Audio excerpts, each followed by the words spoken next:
All right, let's get into it. Today, we're talking about something huge, something that can literally make or break a relationship. That super subtle but incredibly powerful line between reassurance and control. You know that phrase, right? Just text me when you get there. Have you ever said it or something just like it? Of course you have. And you mean it as, an act of love, of care. But for some reason, your partner hears it and it sounds like surveillance. Or maybe you ask a simple question like, hey, who are you going with?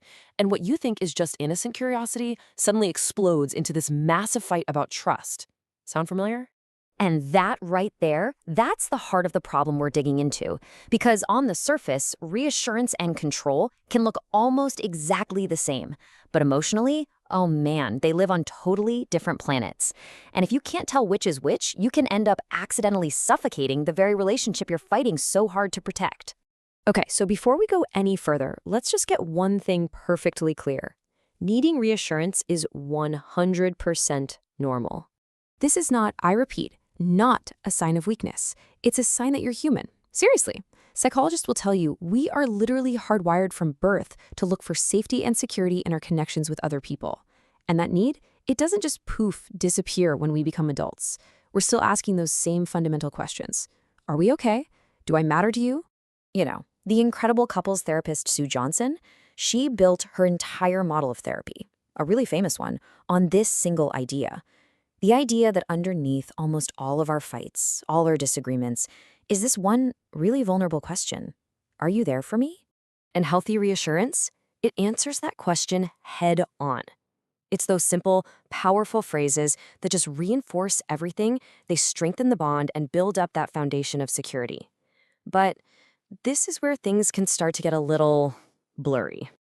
So let's talk about that tipping point, that moment when a totally healthy need for connection can start to twist into something, well, something pretty destructive. Think of it this way. Healthy reassurance is all about teamwork. It's basically you saying, hey, I'm feeling a little shaky right now. Can you help me feel steady again? It's a request for connection. It's reaching a hand out. Control, though, that's a whole different ballgame.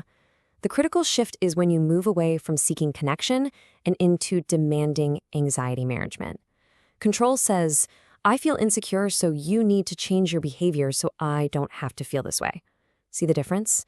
It's not a request anymore. It's a demand. This text message example just nails the difference, doesn't it? On one side, you've got a request. It's coming from a place of genuine care for their safety. On the other side, it's a demand, and it's designed to manage your own fear by micromanaging their reality. One feels like love, the other feels like a leash. Let's take another classic example, social media. Reassurance opens up a conversation. It says, hey, I'm having a feeling about this, can we talk about it together? But control, it just slams the door on dialogue. It just issues a rule, right? A one-sided decision made to get rid of whatever's making you anxious. So, you gotta wonder, why do people do this? I mean, if it's so destructive, where does that impulse to control even come from? Well, to understand that, we have to look at the psychology behind it. Okay, now this might sound a little backward at first, but that urge to control someone in a relationship, it is almost never about a desire for power.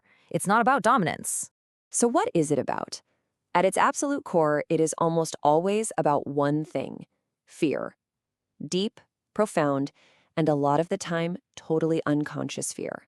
And look, this fear doesn't just spring out of nowhere. It's usually got roots in really painful past experiences.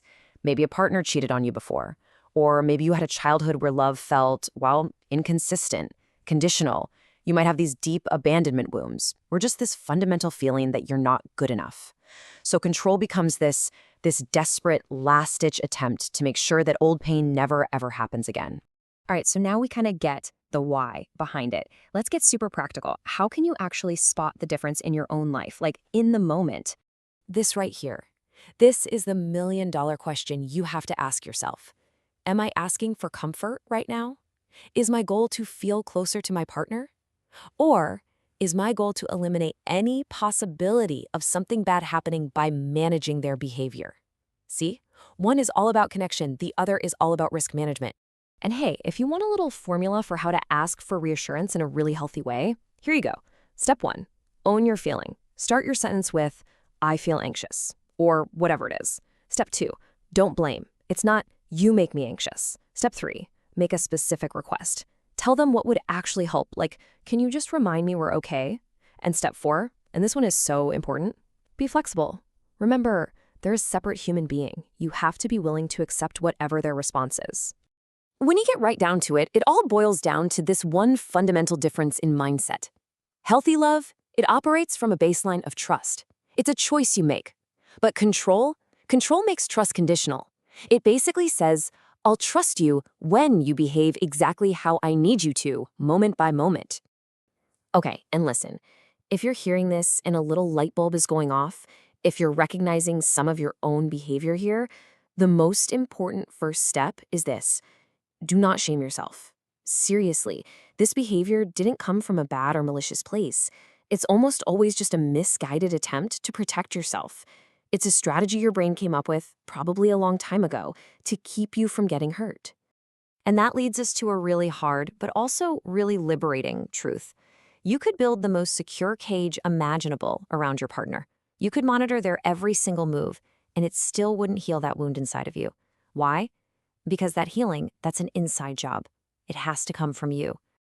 So all of this, it brings us to the final really critical choice that every single one of us has to face in our relationships. And this just sums it all up so perfectly, doesn't it? Reassurance is an invitation. It says, come closer. Let's bridge this gap between us. Control, on the other hand, is a command. It says, don't move, stay right where I can see you so that I can feel safe. One builds intimacy. The other just builds resentment. So in the end, this whole thing isn't really about whether you're needy or not. That's the wrong question. The real question, the one that matters, is about the energy behind what you're asking for. Are you asking with vulnerability, opening yourself up and inviting your partner in? Or are you demanding with fear, just trying to get a handle on your own anxiety? That distinction, well, that's everything.